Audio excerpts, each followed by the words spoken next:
Good afternoon and welcome to another round of Quarantine Book Talks here in Spokane, Washington.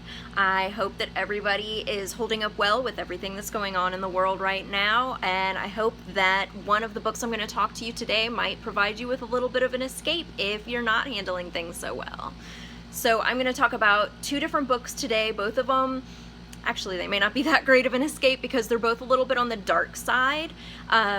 But if you're like me, sometimes dark books and scary books and intense books can be the best escapes because they just draw you in completely and make you forget about everything else. And a lot of the times they can also show you that things really could be worse. The first book that I'm going to talk about today is a book called The Cabin at the End of the World by Paul Tremblay. It is classified as horror or psychological thriller, but I think that even if you're not a horror fan, you'll really like this one. It is just super intense and almost impossible to put down.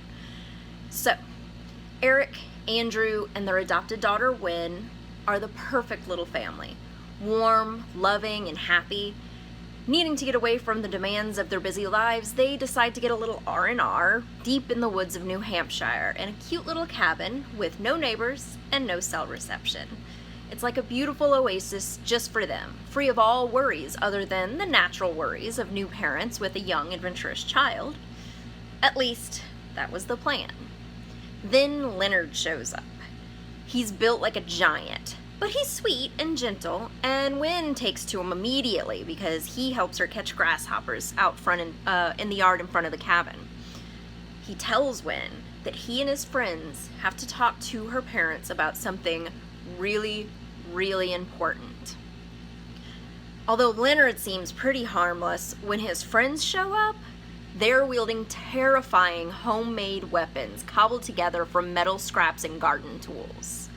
And they make it clear very quickly that they're prepared to use them. Naturally, Wynn runs inside to her dad's and the three of them lock themselves in the cabin. But the strangers don't let that stop them. They force their way into the house and tie up Eric and Andrew. Then they coolly, calmly, and collectively lay out their reasons for being there. They say it's the end of the world.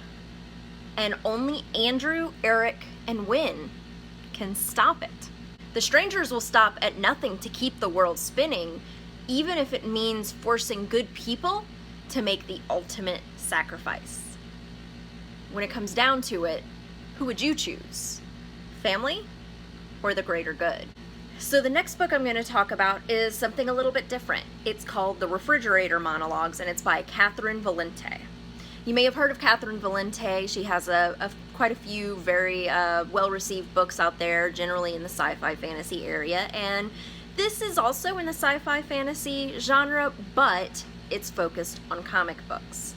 So if you're a comic book fan and or a feminist, you may have heard of the women in refrigerators trope.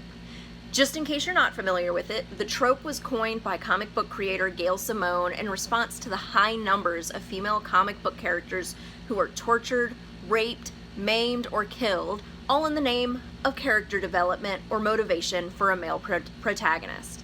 She named it after a particularly infamous scene in the Green Lantern comics in which the hero comes home to find his girlfriend killed and stuffed into his refrigerator.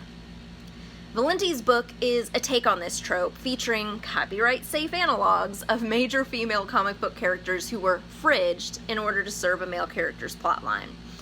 The women come together in the afterlife in the Hell Hath Club to discuss their lives and the way that the men in their lives led to their eventual downfall. Each character gets a chapter to tell their story in their own unique voice, ranging from wistful to tragic, and all with an underlying outrage at their fate. I think that this quote from Valente actually sums it up best. She said, "I can't swoop in and save the damsel. What I can do is turn on a mic and let the damsel scream." I really like that way of putting it. So although I think that comic book fans will probably get a little bit more out of this book just because of all of the references to existing comic book characters, I don't think that you actually need to be a comic book fan to enjoy it. We've all seen female characters die over and over again to nudge the hero story forward in books and movies of all kinds. With this book, we get to see these women as the complex, fully realized heroes of their own stories, with all the power and agency that entails. If either of these books do sound interesting to you, you may be lucky enough to be able to grab them physically at your local library if your local community has moved forward in phased reopening, whether it's being able to actually go inside the library to pick it up or whether it's via curbside delivery. If not, or if you just prefer a digital format, you can always look for them on Overdrive or Libby. You may be able to find them in ebook or digital audiobook format there.